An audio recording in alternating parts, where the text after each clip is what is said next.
সম্প্রতি শিক্ষার্থীদের নিরাপদ সড়ক আন্দোলনের দাবির প্রেক্ষিতে অন্যান্য সময়ের তুলনায় লাইসেন্স এবং গাড়ির ফিটনেসের আবেদন জমার হিড়িক পড়েছে বিআরটিএতে।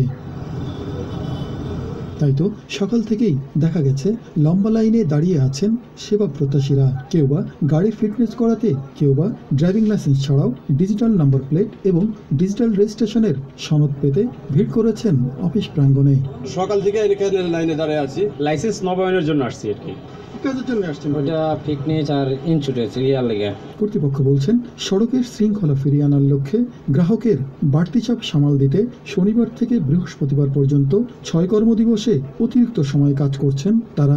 স্বাভাবিক সময়ের তুলনায় প্রায় দ্বিগুণ প্রার্থী আসছে ফিটনেস নবায়নের ক্ষেত্রে, এবং লাইসেন্স রিনিউয়ের ক্ষেত্রে প্রায় 50% প্রার্থীর সংখ্যা বেড়ে গেছে।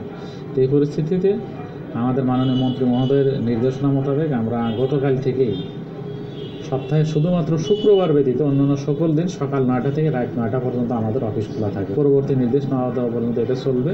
এছাড়া সড়কের ট্রাফিক ব্যবস্থার নিরাপত্তা নিশ্চিত করতে প্রতিদিন নগরের বিভিন্ন প্রান্তে বিআরটিএর 5টি ভ্রাম্যমাণ আদালত কাজ করছে বলেও জানান কর্তৃপক্ষ। শেখ আলী, বাংলাদেশ টেলিভিশন।